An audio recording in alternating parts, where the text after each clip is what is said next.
I'll say this in a little bit of a crude way. Instead of saying, let's put the right hormone in the right skin suit, they're saying, let's put a different skin suit on this hormone. Does that make sense to you? Let's talk about facts. If you want to have intellectual discussions. Spiritually oriented, a beautiful farm. Who you are beyond the personality. I'm a human being, same as you. Be who you are. But to answer your question, what is really going on? And let's get into this. The first question we're going to ask you is more of a hypothetical, so I don't need you to have nightmares over this.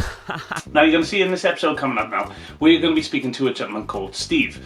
Now, Steve was very nice to sit down with us, but there was an unfortunate error where our mic kept cutting out. I think had something to do with the battery of it, because you can't hear his answers. And so really, really unfortunate, Steve. What a wonderful gentleman to sit down and have a chat with us. Really enjoyed my chat, and I hope you guys do as well, even though it's mostly me. So this is just a test run to see what you think, and guys, put everything you want in the description below. I'll get back to you, and we'll work all this out together, aren't we? But if it is true that most scientists and gurus at the moment are stating that we have about 50 more crops left, so in about 25 years there's possibility, due to desertation and obviously our population ever increasing, although it may be coming down, but it's still very high, there could be civil wars for famine and things like that, because food is slowly going to disappear, and now we're looking at maybe possibly even having some sort of war in a country that's supplying a lot of our food, known as Ukraine. That's where a lot of our food comes from, the farms. So there's going to be problems soon. If you know about this, and we only say if you know about this because people don't know about this, so if you know about this, do you think it's an ethical choice to have a child? Took a U-turn at it, didn't it? Is there an ethical choice?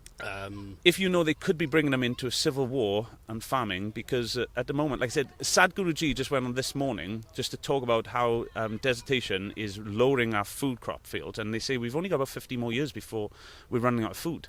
They could change between now and then. You know, if Elon Musk is going to sort something out, but if that is true and you know about it, would it be an ethical choice to bring a child into this world? It's a difficult question. That's what we had to do.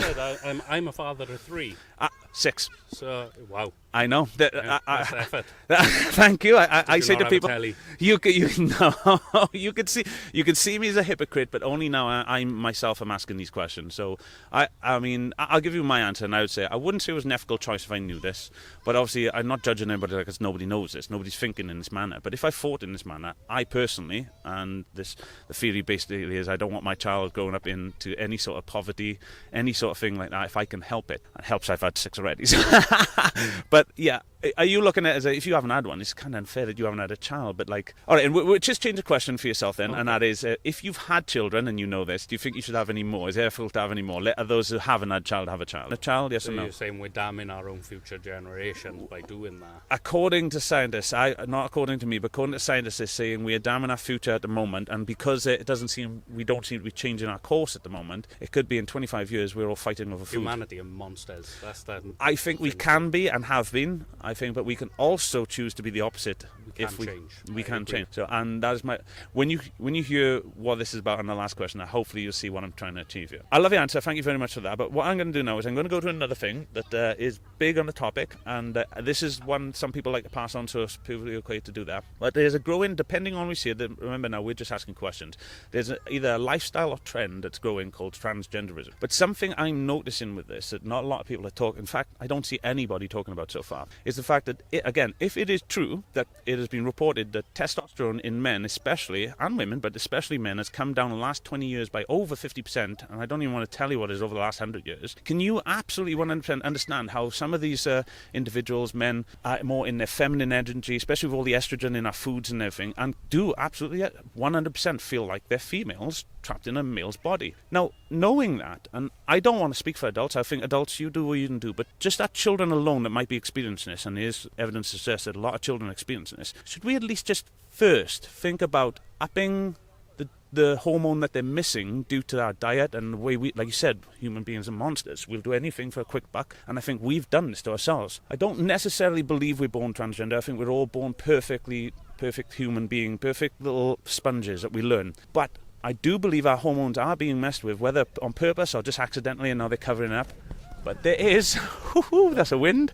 Yeah. There we got him. Luckily I've pegged it really well. Fancy getting smacked in the head. No, you'll be fine.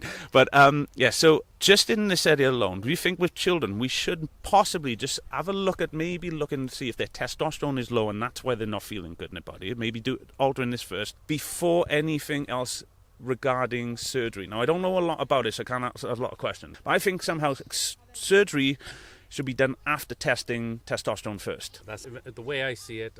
What we're born as is what we are. Right, yeah. You know, people talk about all these different genders that exist. Yeah. There aren't. For me, there is like male and female. Masculine, whatever feminine, yeah. you identify after, you know, like, you know, if you want to tweet your own. Yeah, The way I see it is like, you know, if you want to live a lifestyle along that side, as a heterosexual male man, you know, I've never considered myself any different. You know, do I understand it? No, because I'm not that particular person. I understand, yeah. You can't understand something unless you are actually experiencing that. Yeah. For those who actually suffer and go through it, they got my greatest sympathy. I've just, I work as a tutor, and I've dealt with a transgender person, and it doesn't make them anything less than what they are. If they believe themselves to be female, that's what they are. Like I said, my whole point is actually this. Surgeries and stuff. I think that they, you know, when they talk about beta blockers and all of the fear that's going on in society with RSE and, you know, all of that. We will put all this up on the screen for people to see this, don't worry. It's, you know, I think that they're creating a society where people are not going to understand or know what they are. Yeah, I can see what you're saying. They're going to create a confused generation. I was just going to ask you, can you see now how for someone like me who's more mathematically bound and needs solid construction of like definitions to understand a world built on words, whereas I don't necessarily see there, how this is getting more and more extremely difficult for me to take in, that I have someone can tell me they're a woman because they feel like a woman, but if I ask them for a definition of it, they can't give it to me, and then I'm like, well, I see on these definitions is how I work it out. If you give me a chaotic version of this, now I can understand if they say, no, I'm feminine, and I'm like, oh, I get you. You're a feminine male, and they go, yes. And oh yeah, that's perfectly okay. And I think for a long time that has been accepted, but sometimes I think it's like race hustlers a little bit. I'm not too sure, but I just think like sometimes once we sort of get to a place where we start neutraling out and solving a problem, someone somewhere has to make it worse again and try and push it back the other way. And I agree with mostly everything you said, but definitely, for me, I'm noticing there's a difference. There's a connection no one's talking about. You have this transgenderism movement over here, which you know, as you said, if people feel a certain way, I don't disbelieve them. I'm sure there are others out there that may be a little narcissistic and want to join this sort of group because they feel left out somewhere else. That's also possible. But I do think there is a genuine truth to these individuals that are not producing the testosterone that they need to produce as males, and therefore they're stuck in a high... I know, I get like that. Sometimes my body doesn't produce enough serotonin and testosterone, and my wife understands it, and I get... You may see it also in other people with Asperger's, and they get a lot more... and I don't mean feminine as in females, I mean feminine in themselves, so they can get a little bit agitated, a little bit... just a little bit wound up with things because they don't understand it just in the same way, because like I said, they're lacking these vital hormones that they need, and I think this is what's happening biological level. Yes. And then instead of saying, I'll say this in a little bit of a crude way, instead of saying let's put the right hormone in the right skin suit, they're saying let's put a different skin suit on this hormone. Does that make sense to you? Yeah, makes good. And if people just want to remain in the feminine energy because they really enjoy it, but obviously they go and say, well, I'm going to also respect my biological body, I'm not going to mutilate that because this way. I can respect that, especially as an adult. But I think children should always have the choice. And if you're born a male, you should be allowed to have those hormones. And if they're low, which they claim they are in all of us, never mind some of us who are going to be lower than others and are now presenting as female, and it makes purely mathematical sense to us. Now, the last question I want to ask you, all right, okay. Because these have been brilliant so far for us. Thank you very much again for sitting down. The last question is this, right? This is why I truly do this, and I mentioned this over there. I don't see the world as right and wrong, good and evil. I don't understand. But the rest of the world does, and they've been taught. I was taught it. I understood it as a child, but then I grew out of it, and then I didn't understand What it. to do with concept and... But if I asked you, can you give me a definition of the word evil? Evil? Yeah. What would you say that definition should be for me to recognise if? Okay. As you talk about humanity as a whole, Sure. Somebody who is something that is inherently something against societal norm. Okay. If I had to categorize it into that, so So it say society's normal is that you walk through the shopping centre in order, but an autistic kid isn't doing that. Is that autistic child evil to you? Because he's not going against societal norm? Okay. When I say, perhaps I'm being a little bit... No, that's okay. That's what this is about. That's what this is about. Somebody who respects others, people who can...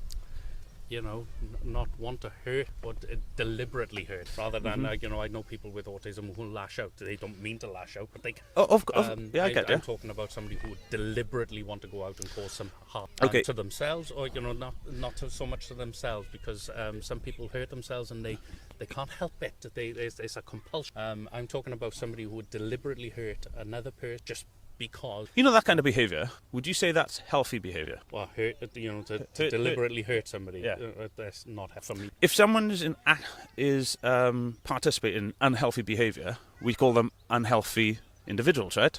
Because, unhealthy behaviour equals unhealthy individuals. Now, what I normally find is the thing that makes them unhealthy is they're missing a component that I have called empathy. Now, in the same way I wouldn't judge somebody who didn't have a leg for not running, no. I don't want to judge somebody for not having empathy, but evil would be a judgment, wouldn't it? It's saying, you're talking like sociopath. But somebody who lacks a... Again, I would say those who go extreme have an extreme lack of empathy, but those who don't go so extreme just have maybe a fragile control of their empathy, whereby day to day they can handle, but if you push over a line, that illness is going to kick in, that defense mechanism from past traumas, and they're going to lash out. But this is what I'm saying to people. Is it fair to say that these individuals, just because we don't necessarily identify it, all of them are completely acting inappropriate and unhealthy, and therefore there must be some sort of illness that we're just not seeing there that's allowing them to do that? Now, the perception that something is evil, it's not a healing perception. It's more of a trick to get you to fight against it. Not necessarily you as an individual, but as a species.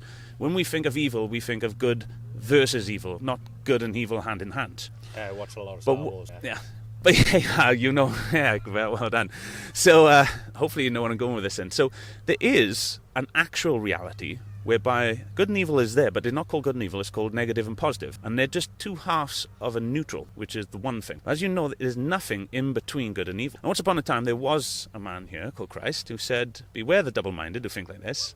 Always follow the Trinity. If you can't bring them together and create one thing, it's an illusion, it's not real. Now, you can't bring good and evil together. When Jesus was here last, he said, right, and I'll bring it together and I'll create something new. He created a word called love. And what meant by that, and one of the questions going to come up, I won't ask you now because we come to the end of it. So I'll say, if you look at that in all things, Jeffrey Dahmer, Adolf Hitler, anything, and you go, well, why is he? The cause and effect would say that if we go back, we're not going to find evil. We're going to find all the traumas and everything that made him that way. It's all right to look at something and say that's horrific, but as soon as we use the word evil on it, we've now judged that person. The theory was he got syphilis. Who was that, Hitler? Right. So let me ask you then, do you think I've got a theory here where I'm suggesting that evil is just a psychological trick played on humanity to separate them from each other, so there's some sort of drama in our lives, and it creates a language of drama, because everything that stems from it is dramatic, like anger and things like that, when really all you're doing is being frustrated yourself that you can't communicate with this individual. And in more extreme cases, they copy things off movies and TVs and become these characters that they're perceiving, and they think they are those characters, and those characters are shaped by everything they watch and consume. It makes a lot of sense then when you think Genesis, one of the first things that God tells you, the only thing he tells you is do not consume the knowledge of good and evil. It will kill you. Well, what he means is it'll blind you. You won't be able to do math. You won't be able to see the Trinity, which is everything: life, maintenance, death, positive, negative, neutral. This is reality that we see, and it's a tree of life, the knowledge. What I mean by a tree, by the way, is that I think Jordan Peterson once said it best. He said that all knowledge needs to be treated like a box, and anything you learn from that bit of knowledge you need to put in that box, because if that box is incorrect, then everything you learned in it is either tainted or incorrect and you have to start again. Well, a tree of knowledge works the same thing. If the very first thing you learn is right and wrong, good and evil, because that's what your parents taught you, then everything you learned from that branches off it, and the roots are your emotions into it. So you can chop that tree down and go, I don't believe that anymore, but if you haven't taught your body will keep regenerating and grow back. Hence, what you know it's a movie, but your body doesn't, does it? It's like, oh my god, and you're like, it's a movie. But the roots will still keep growing back, and the only way to change the roots is to start consuming a different fruit. So from now on, instead of going, that's good and evil, you go, wait a minute now, is as unhealthy, as negative, obviously protect against it, all them kind of things you want to say. You could even describe it poetically and say it's vile, but you say, but that person's not vile, that person's very ill and sick, and there's a reason they're doing that, and there'll be a mathematical, scientific reason why. We can find it and we can help them, but we'd prefer to put them in jail. But I hear you do. You work with do you work with individuals like myself? I've worked. I work as a tutor. Sometimes dyslexia, brachycardia. They've all come. And somebody with was diagnosed with ADHD came to us, and she didn't realise that she had ADHD until TikTok came along. And when there was questions on it, and she was like, I identify with all of those. And then she went and she received a statement for ADHD. She said she had an interesting thing about it, and I love it. I really like it. She talked about is like we always get told to think outside the box. Mm-hmm. Think outside the box. My mind was never in a box to start with. I get it, yeah. So it's like I like that. I really like that. I might get a T-shirt of that. That's great. That is just brilliant. They were never in the box to start with, so they've got just a different way of viewing the world that I was indoctrinated, if you want to use that word. I do use that word, but I don't say it to people. I'm glad you used it. I say you're educated differently, but indoctrinated is what I truly mean. So I can always be honest with people as long as they accept that that's not a judgment. That is just what I'm observing. You are free to change my mind and show me when I'm incorrect. I'm always willing for that, and that's what this show is about. Hopefully I'm going to learn a lot on the show, and that's what it's all about. When we go down, we'll be offering money to the young people to get them to see if they can give us a definition of evil. Ask them what the opposite of beauty is. And this is only just starting our show, so we was hoping we get at least one person, so thank you very much. You're very welcome. If anybody else speaks, we will, but we've done our sound test, we did our bit. This was all to see if we can get the camera going, the sound's all working, and see what it's like. So thank you very much. You're very welcome.